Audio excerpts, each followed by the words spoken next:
Now we are going to start class 10th mathematics exercise 2.3 of chapter 2 polynomial. 2.3 start करने से पहले एक algorithm है, पहले उसको देखते हैं. Division algorithm.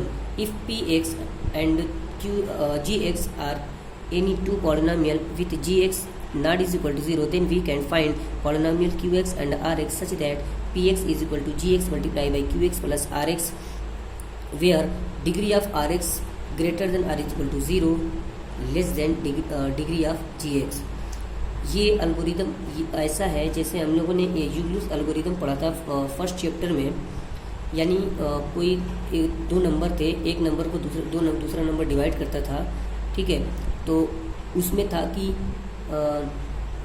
Divisor is equal to divisor multiply by quotient plus remainder, ये था. तो सेम सिचुएशन यहाँ पे भी है हमारी. यानी एक पॉलिनोमियल होगा और दूसरे पॉलिनोमियल ने अगर उसको डिवाइड किया, यानी जो दूसरे पॉलिनोमियल डिवाइड किया वो हमारा डिवाइज़र हो जाएगा. जिस पॉलिनोमियल को डिवाइड करते हैं वो डिवाइडेंट हो जाएगा. और जो डिवाइड करने पे जो आता है उसे हम कोसेंट बोलते हैं. प्लस जो हमें रिमाइंडर बचता है, ठीक है, वो हमारा RX हो जाएगा. ठीक है, इस तरीके से px is equal to gx multiply by qx plus rx, ये कंडीशन आपको फॉलो करनी चाहिए. और एक चीज़ और कि डिग्री ऑफ rx हमेशा आपको डिग्री ऑफ gx से लेस ही होना चाहिए. ठीक है, तो degree of rx degree of gx क्या है, इसको हम जब क्वेश्चन कराएंगे तो बताएंगे. ठीक है, तो अब क्वेश्चन देखते हैं.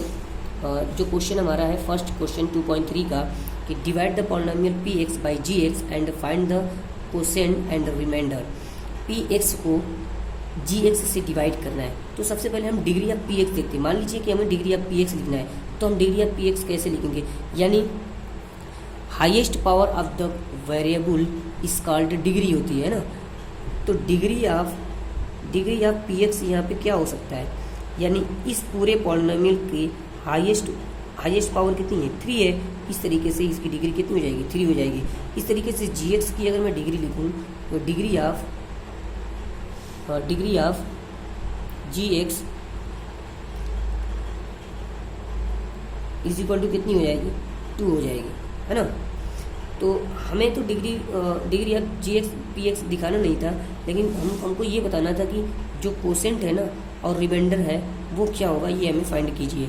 तो हम यहाँ पे जो पॉलिनोमियल px है, यानी x cube minus 3x square plus 5x minus 3, इसे हम डिवाइड करते हैं ये जो पॉलिनोमियल दिया है x स्क्वायर माइनस 2 से.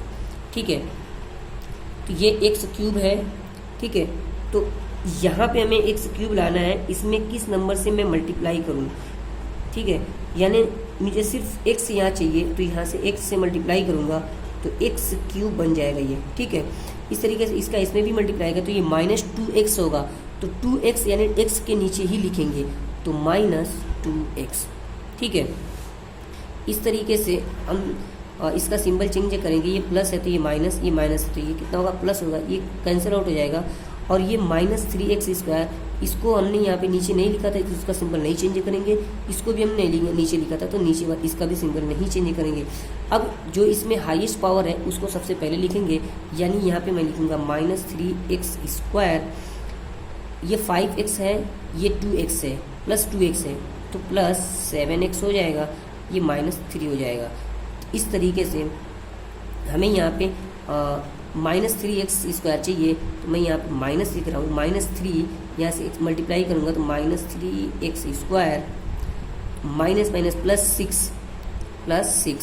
इस तरीके से मैं यहाँ पे सिंबल चेंज करूँगा तो ये प्लस हो जाएगा, ये माइनस हो जाएगा, ये कैंसिल हो जाएगा और ये आपका बचेगा 7x माइनस 9. इस तरीके से ये हमारा कोसेंट क्या आया हुआ है, कोसेंट आया हुआ है यानी qx is equal to x minus 3 और rx कितना आया हुआ है, rx है 7x माइनस 9. अगर मैं डिग्री ऑफ rx की बात करूँ, डिग्री ऑफ rx, तो डिग्री ऑफ rx कितना है, डिग्री ऑफ rx, ये हमारा आंसर हो चुका है ना, ये हमारा आंसर हो चुका है. अगर मैं डिग्री ऑफ rx की बात करूँ तो यहाँ पे पावर कितनी है x की, 1 है. तो इस तरीके से हमने देखा कि डिग्री ऑफ gx हमारा 2 था और डिग्री ऑफ rx हमारा 1 है, यानी डिग्री ऑफ rx लेस है डिग्री ऑफ gx से. ये हमेशा ऐसा होगा, तभी हम कहेंगे कि ये हमारा इस डिवीज़न के एल्गोरिदम को ये फॉलो करता है। ठीक है, यानी आपको जो डिवाइज़र होगा उसकी डिग्री हमेशा रिमाइंडर की डिग्री से बड़ी होनी चाहिए, या आप ये कह सकते हो जो डिवाइज़र था उसकी डिग्री जो रिमाइंडर है उसकी डिग्री डिवाइज़र की डिग्री से हमेशा कम होनी चाहिए। ठीक है, तब जाके हम वो डिवाइज़र रुक जाए, यानी डिवाइड करना रुक जाएंगे। ठीक है, स्टॉप कर देंगे। सेकंड क्वेश्चन है हमारा कि check whether the first polynomial is a factor of the second polynomial by dividing the second polynomial by the first polynomial. यानी सेकंड पॉलिनोमियल को फर्स्ट पॉलिनोमियल से जब डिवाइड करें तो हमें ये बताना है कि क्या ये उसका फैक्टर है। तो अगर रिमाइंडर 0 आता है तो वो फैक्टर है, और अगर रिमाइंडर 0 नहीं आता है तो वो फैक्टर नहीं है। तो इस तरीके से हम यहाँ पे डिवाइड कर रहे हैं 2t⁴ plus 3t³ minus 2t² plus 9t plus sorry ये -3 है, ये -12 है, -12। जब इसको हम लोग डिवाइड करते हैं यानी t² -3 से, ठीक है, तो यहाँ पे 2 आना चाहिए, यानी 2 से मल्टीप्लाई करें, t⁴ है, यहाँ t² है तो t²। ये डिवाइड आप लोगों ने 9th क्लास में सीखा है ना। ठीक है, बहुत अच्छे से सीखा है। तो यहाँ पे क्या हो जाएगा 2t⁴, और इसका जब मल्टीप्लाई इसमें करेंगे 2 3 6, यानी -6t², तो t² के लिखेंगे -6t²। इस तरीके से ये हमारा माइनस हो जाएगा, ये हमारा प्लस हो जाएगा, और इन दोनों का सिंबल नहीं चेंज होगा, ये कैंसिल हो जाएगा। ये 3t⁴ और ये +6 है और ये -2 है, तो plus 4t² plus 9t -12।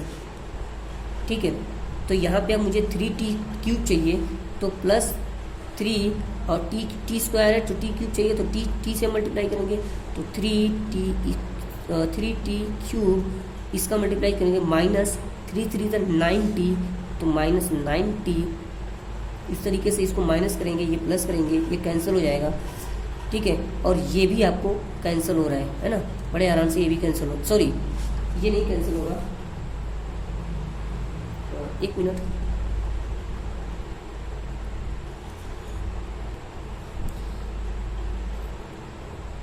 Question में थोड़ा मिस्टेक था, यहाँ पे देखिए 90 है तो ये 90 माइनस में 90 होगा ना, ये प्लस नहीं, ये -90 होगा। ठीक है, ये -90। ठीक है, तो इस तरीके से ये कैंसिल हो जाएगा, तो ये क्या हो जाएगा 4t² -12। ठीक है, अब हमें यहाँ पे कितना चाहिए 4t चाहिए, तो यहाँ पे +4 से मैं मल्टीप्लाई करूँगा तो 4 इसमें t²। ठीक है, फिर इसका मल्टीप्लाई -12।